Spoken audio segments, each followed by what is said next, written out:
semuanya, perkenalkan nama saya Anissa Nur Fitriani dari 10 PM1 absen kelas 5. Di sini saya akan menceritakan hikayat berjudul Bayan Budiman. Sebermula ada saudagar di negara Ajam. Hojan Mubarak namanya, terlalu amat kaya, akan tetapi ia tidak beranak. Tak seberapa lama setelah ia berdoa kepada Tuhan, maka saudagar Mubarak pun beranaklah istrinya seorang anak laki-laki yang diberi nama Hojan Maimun. Setelah umur Hojan Maimun berusia 5 tahun, maka diserahkan oleh bapaknya mengaji kepada banyak guru, sehingga sampai umur Hojan Maimun berusia 15 tahun. Ia dipinangkan dengan anak saudagar yang sangat amat kaya, amat elok parasnya, namanya Bibi Zainab. Kata beberapa lamanya, Hojan Maimun beristri itu, ia membeli seekor burung bayan jantan. Maka beberapa di antara itu, ia juga membeli seekor tiung betina. Lalu dibawanya ke rumah dan ditaruhnya hampir sangkaran bayan juga. Pada suatu hari, Hojan Maimun tertarik akan perniagaan di laut. Lalu meminta izinlah ia kepada istrinya. Sebelum dia pergi, berpesanlah dia pada istrinya itu, jika ada barang suatu pekerjaan, mufakatlah dengan 2 ekor unggas itu. Hubaya-hubaya jangan tiada, karena fitnah di dunia amat besar dan lagi tajam daripada senjata.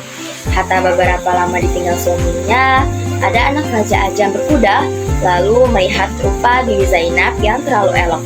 Berkencanlah mereka untuk bertemu melalui seorang perempuan tua. Maka pada suatu malam pamitlah Bibi Zainab kepada burung itu. Ia hendak menemui anak raja itu, maka bernasihatlah ditentang perbuatannya yang melanggar aturan Allah Subhanahu wa Ta'ala. Maka marahlah istri Hojan Maimun itu dan disentakannya tiung itu dari sangkarnya dan dihempaskannya sampai ia mati. Lalu Bibi Zainab pun pergi mendapatkan Bayan yang sedang berpura-pura tidur. Maka Bayan pun berpura-pura terkejut mendengar kehendak hati Bibi Zainab pergi mendapatkan anak raja itu. Maka Bayan pun berpikir, bila ia menjawab seperti itu, ia juga akan binasa. Setelah ia sudah berpikir demikian, maka ujarnya, "Aduhai Siti yang balik paras, pergilah dengan segeranya mendapatkan anak raja itu. Apapun hamba ini haraplah Tuan, jikalau jahat sekalipun pekerjaan Tuan, insya Allah di atas kepala hambalah menanggungnya. Baiklah Tuan, sekarang pergi, karena sudah dinanti anak raja itu. Apalah dicari oleh segala manusia di dunia ini selain martabat, kesabaran, dan kekayaan. Adapun akan hamba, Tuan ini adalah seperti hikayat seekor unggas bayan yang dicabut bulunya oleh tuannya sendiri, yaitu seorang istri saudagar." Maka berkeinginanlah istri Hojan Maimun untuk mendengarkan cerita tersebut. Maka Bayan pun berceritalah kepada Bibi Zainab dengan maksud agar ia memperlalaikan perempuan itu.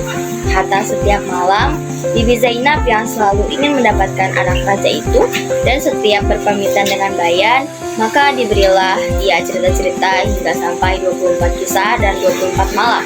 Burung tersebut bercerita hingga akhirnya lah Bibi Zainab pun insaf terhadap perbuatannya dan menunggu suaminya, yaitu Hojan Maimun, pulang dari perantauannya. Burung Bayan tidak melarang, bahkan dia menyuruh Bibi Zainab menguruskan rencananya itu. Tetapi ia berjaya menarik perhatian serta melalaikan Bibi Zainab dengan cerita-ceritanya itu.